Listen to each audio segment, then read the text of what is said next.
Avez-vous déjà eu l'impression que quelqu'un en sait plus sur vous qu'il ne le devrait? Jacques, un employé épuisé de McDonald's, affronte le quart de nuit dans la petite ville. Tout semble normal jusqu'à ce qu'un clown sinistre apparaisse au drive-thru, l'appelant par son nom. Intrigué et effrayé, Jacques se retrouve piégé dans un cauchemar où l'étranger sait où il habite. Lorsque les cauchemars deviennent réalité, Jacques réalise qu'il est confronté à quelque chose de bien plus terrifiant qu'il ne l'imaginait. Prêt à percer ce mystère sombre? Je suis épuisé. Encore une longue journée de travail au McDonald's. Maintenant, il est temps d'affronter le quart de nuit. La routine est devenue une anesthésie, quelque chose que je fais sans trop réfléchir. La ville est petite et la clientèle nocturne est toujours la même. La nuit était calme, jusqu'à ce que j'entende un vieux moteur se rapprocher du drive-thru. Je me suis approché de la fenêtre et j'ai vu une vieille voiture, mal entretenue. « Bonsoir, bienvenue chez McDonald's. Puis-je prendre votre commande ?» dis-je, essayant de paraître enthousiaste malgré la fatigue. Une voix grave et déformée répondit « Bonsoir, jeune homme. Je cherche quelque chose de spécial. » J'étais confus. « Désolé, monsieur. Qu'est-ce que vous aimeriez commander exactement ?» Il est entré dans mon champ de vision, déguisé en clown, avec un maquillage grotesque et un sourire sinistre. « Tu n'as rien de spécial pour moi, Jacques ?» Le son de mon nom sortant de sa bouche me fit frissonner. « Comment savez-vous mon nom ?» demandai-je, essayant de garder mon calme. Il rit d'une manière perturbante. « Nous nous reverrons. » Ma collègue Louise remarqua mon expression perturbée. « Jacques, ça va ?» Un clown au drive-thru connaissait mon nom et demandait des choses que nous n'avons pas au menu. Louise fronça les sourcils. Peut-être que c'est quelqu'un de la fête sur la place centrale. La semaine suivante passa comme un brouillard. Je me surprenais à regarder par la fenêtre, espérant voir cette vieille voiture. Mon sommeil était interrompu par des cauchemars.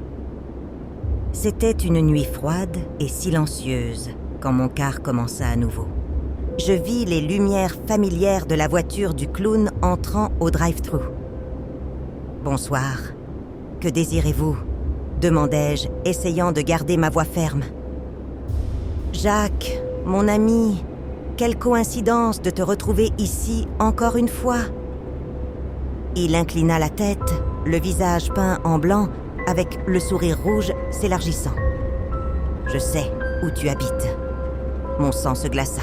« S'il vous plaît, ne plaisantez pas avec ça. » Le clown commença à taper sa tête contre la fenêtre de la voiture, le son sourd et répétitif résonnant dans le restaurant. « Appelle la sécurité !» criai-je à Louise. Elle courut vers l'avant, surprise. Que se passe-t-il? Mais le clown avait disparu, laissant des traces de sang sur le verre. Louise posa la main sur mon épaule, essayant de me calmer. « Jacques, ça va? Qu'est-ce qui s'est passé? » Il connaissait mon nom et a dit qu'il savait où j'habitais. Louise s'inquiéta. « Nous allons renforcer la sécurité. Je vais appeler la police. » Même ainsi, la sensation d'être observé ne me quittait pas. Pierre, mon collègue de travail, écouta attentivement mon histoire. « Nous devons faire quelque chose. La police ne prendra pas ça au sérieux. Je surveillerai pendant ton quart. » J'ai accepté, mais la présence du clown semblait s'intensifier. Un billet tomba de mon casier, au travail. « Je sais où tu habites. »« Louise, regarde ça !» Elle devint pâle.